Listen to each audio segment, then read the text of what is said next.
So you've just performed and done an interview on the Alan Titchmarsh Show. What was that like? It's good actually, yeah. It was.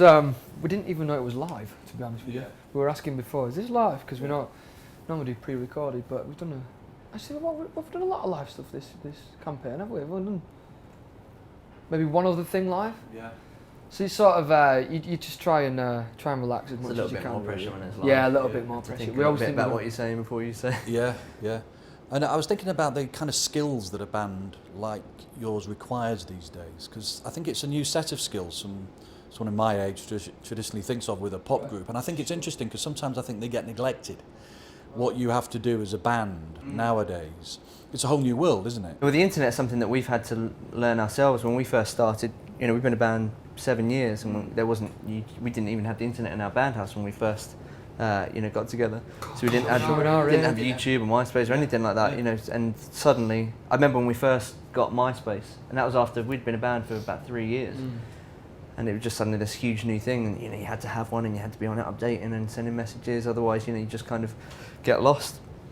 And then obviously downloads started counting towards the official charts, and it was just the internet kind of took over and dominated the music industry.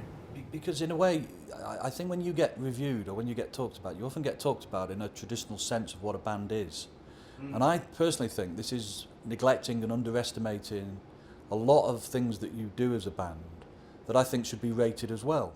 On the one hand, it's a huge advantage where we sit, our demographic and the type of band we are, because we're a pop band, and we appeal to teenage girls, just like a lot of boy bands do. But we write all of our songs, and play all of our instruments and go and record just like any credible rock band would. So we, in one hand, have the best of both worlds, but at the same time, it means that we have double the amount of work. Is it possible for you to be a rock group with the authenticity and potential integrity that involves, while also playing the role and function of a boy band?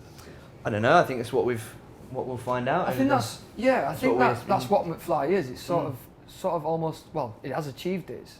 It's achieved the sort of musicianship with the young fans around, appealing to girls, and I suppose it's almost... It's kind of what we've evolved into naturally over the past 6 years, I suppose.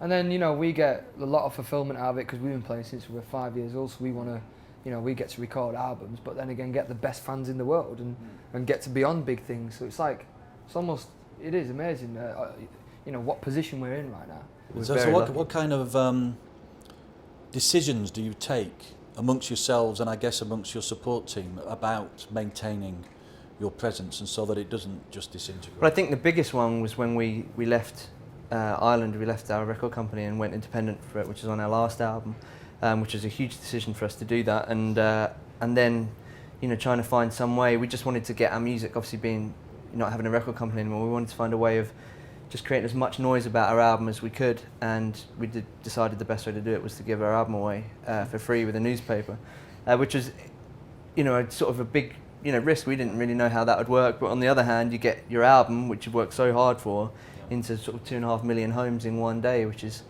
and obviously then everybody's talking about it, and it kind of, makes you relevant for that small amount of time. Was that a decision that was put to you by It was kind of something we talked about. We knew we wanted to do something different, and we didn't know if we could. We didn't know if anyone would be interested. And then suddenly the opportunity came, from the Mail on Sunday. It was, came about. They were kind of doing things with Prince, and I think Paul McCartney had done one just before us, and. But there hadn't been anyone who was sort of young. It was always been like greatest hits and things like best of collections before. So it was kind of, we didn't really know whether it would work or not. But I think looking back, it was a really, really great decision for us because, from it, you can only really judge it on how, sort of a year later, how the year's gone, and we managed to tour that album so much in the UK. It was I think that year it worked out on average, it was 1 in every 3 days was a show. So you're essentially using your music to advertise yourself. Yeah, I think so. Things have sort of flipped on their head slightly, haven't they? It was almost that sort of.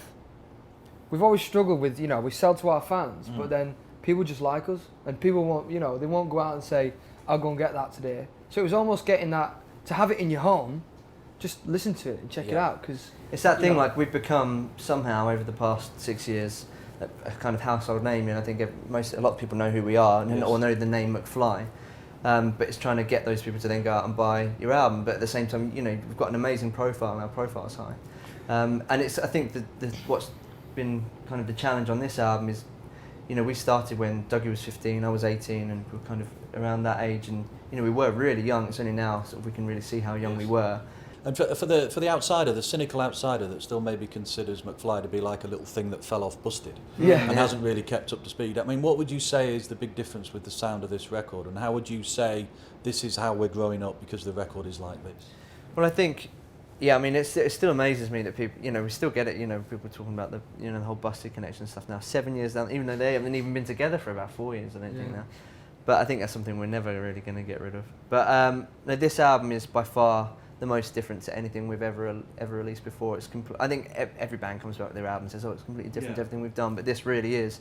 I think for all of our fans, you know, who'd been fans of all our other albums, it's the first time where it was a real shock when they heard it and be like, is this McFly? And it doesn't sound like anything they've done before. And then I think once they heard like the next single or saw us play it live, they're like, oh, I get it now, I get what they're kind of trying to do. I think with our albums as well, you're sort of buying into a time that we've had. It's sort of, this is that time, that's another time, this is now. And it's all like, you know, you can sort of hear it, you're like, oh, I get it now, and you start to understand what it's all about. The strange thing with this album was that it's the longest we've ever taken to make an album, and we went to Australia, first of all, with a kind of collection of songs, with Jason Perry, who produced our last album, and we recorded them, and we loved them all, but it was only at the end of it that we kind of realised, we kind of, you know, thought that we should really be progressing and experimenting a bit and trying to evolve on this album, and we basically put all of those songs to one side and started again. And then, you know, started writing new songs, working with Ty, working with Dallas. And so it was a real kind of natural evolution for us. But then, obviously for the fans, who just suddenly hear Party Girl or Shine a Light, it's a real big kind of, a real jump in direction. But for us, it's taken 2 years of a real, you can really see, for us, you know, we could really see where we evolved and sort of our thought process along the way. And another thing that I think is underestimated about what could be rated about a group like you is appearance. Because again, there's no doubt you have to have, for want of a better expression, a kind of showbiz appearance. There's a showbiz nature. Yeah, I think it's important, you know, obviously it's the way you look for a pop band is, you know, a huge part of it. But the funny thing is, we never paid much attention to the way we looked before in the past. Try-hard skater guys. Like we just turned up, wore whatever we kind of felt comfortable in, thought but then looking back, it's like, how did we ever have success? How did girls ever want to, you know, how did they fancy us? Yeah, we did think when we look back. So I think this was the first album where we really thought, right, we want to look after ourselves. In my day, which is, I have to admit, a long time ago, there was something about pop music that was interesting because at the time, say the 70s when I was a teenager, is that pop music was very much about imagining the future, if you like. Right. Because it was all kind of new.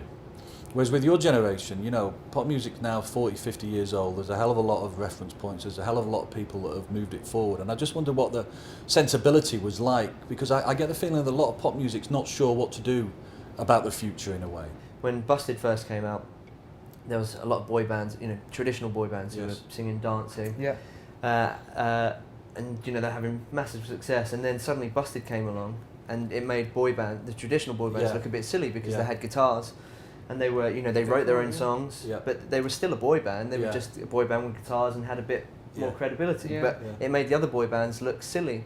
And so that was kind of the death of the traditional boy band. And you know what, I do remember that in the late 90s on Top of the Pops, when suddenly, at the end of the song, Busted held up, they didn't play it, they literally held up their guitar to the camera. And I remember thinking, oh my God, they've got instruments. Just by the very nature of holding instruments, it was a revolutionary moment. Yeah, it was. And then obviously we came, you know, just after that, and there was no boy bands came about afterwards. No one had success. It was just us and Busted for a while. And I remember when we would turn up, a lot of indie music actually. Yeah, and then indie music came about, or you know, Green Day came back with with American Idiot, and a lot of English indie bands, kind of university bands, suddenly became really popular. But is there still an element, which I guess there has to be if it's really pop, of otherness, that you are other? I always had that with other bands when we first, you know, another band would walk into the room and be like, oh, that's, you know, such and such. We're like, oh, look, and it, like, you can feel their kind of presence. But I don't know, like, you can, it's hard, you know, because we know, I don't know if we've ever had that. Tom's here. Oh my God, Danny's sitting next to me on the sofa right now. This is really weird. I have had a couple of moments where I'm like, mate, you are a good songwriter, man. I never had that with you. And just to finish, I was just wondering what it's be like when you are called a boy band, and if that annoys you, if you think only if people think obviously we're not the traditional. If you said to, these guys are a boy band that this person didn't know about us, straight away you're thinking, I don't know what they're thinking. They're thinking, oh, they're going to dance. There's going to be 5 of them with microphones, and there's so much more to McFly than that. So much more, so much depth. There's so much passion gone into it. The albums, the writing, the musicianship, every guitar lick that we play as 2 guitarists, so we work it out, so we play stuff differently. So much more. I guess it's lucky that you started out and you didn't have your choreographed movements as well. I Yeah, guess absolutely. I guess you could have, couldn't you? Could have, yeah, definitely. Yeah. Yeah, I mean, when Busted first came out, they, I know they had, sort of choreographed, moments where they would, it was set that they would jump and they would do things like that. But that's there's no problem with anything like that. The nearest we've got to choreography though is, don't go that way because a firework's gonna go off. Because you're gonna explode on the arena tour, yeah. Don't go that way, there's a big fire thing there. Hey, look, thanks ever so much. No, thank you very much. I hope I was not necessarily better, but different than brilliant. Titchmarsh, It's really nice and Alan Titchmarsh, It's really nice to talk about. Yeah, we never get a chance to do interviews like this, so it's been amazing. Thanks. Hey, thanks ever so much for your time.